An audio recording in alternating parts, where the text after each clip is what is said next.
Nuclear war would irrevocably fracture human history. A before and an after, an apocalypse. In the most devastating scenario, mass fires would engulf vast territories, incinerating hundreds of millions within hours. But the true horror would unfold afterward.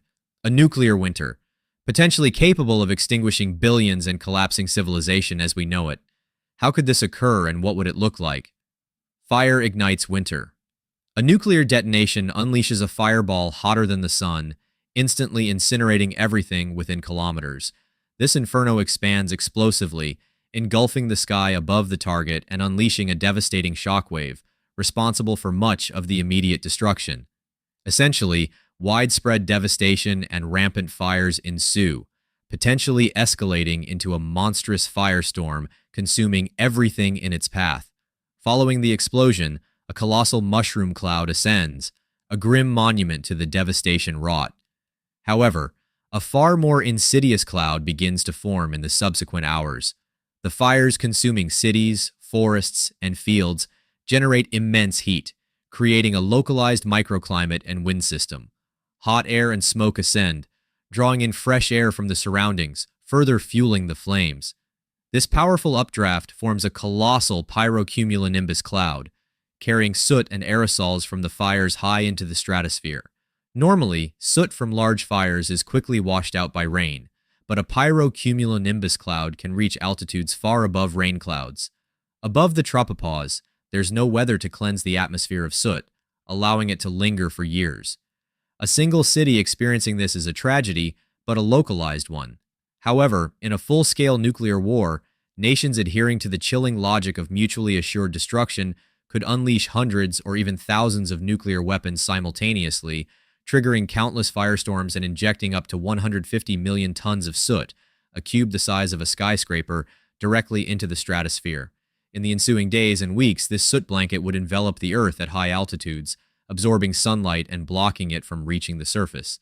This isn't a Hollywood-style scenario with a perpetually darkened sky. Nuclear winter arises from a subtle reduction in sunlight reaching the ground.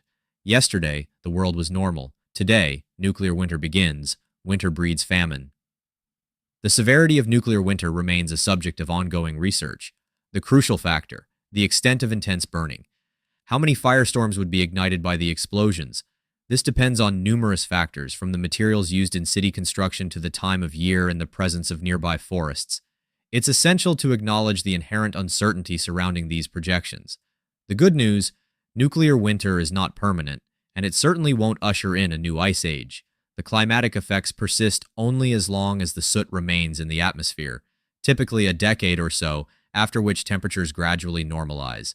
The bad news, this triggers near immediate climate change within weeks, disrupting the climate system faster than any living being can adapt.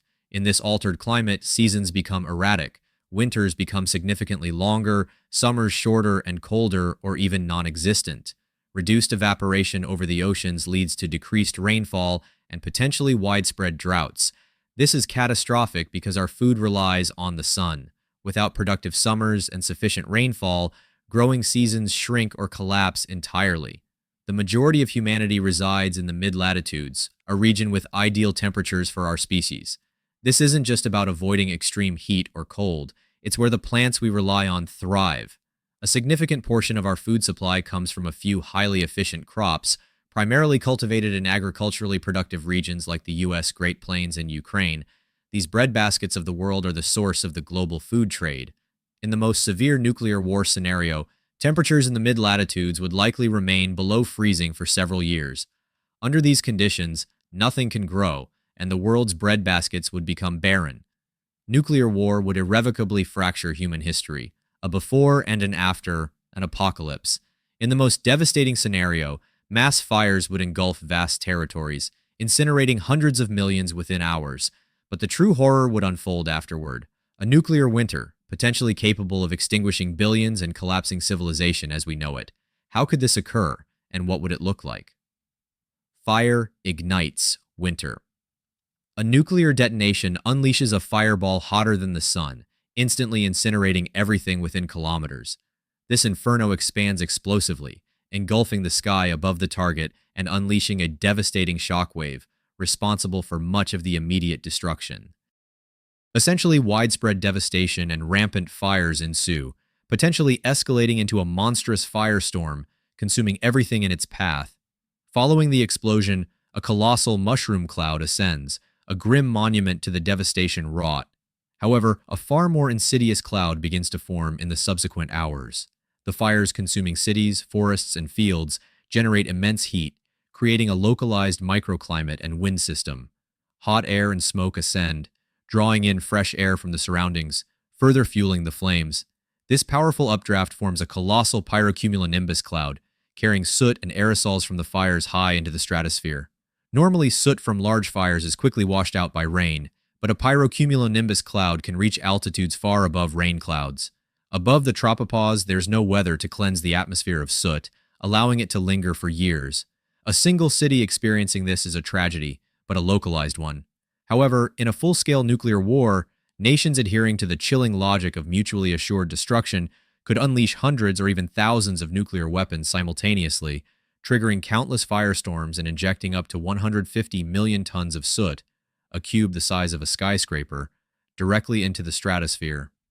In the ensuing days and weeks, this soot blanket would envelop the Earth at high altitudes, absorbing sunlight and blocking it from reaching the surface.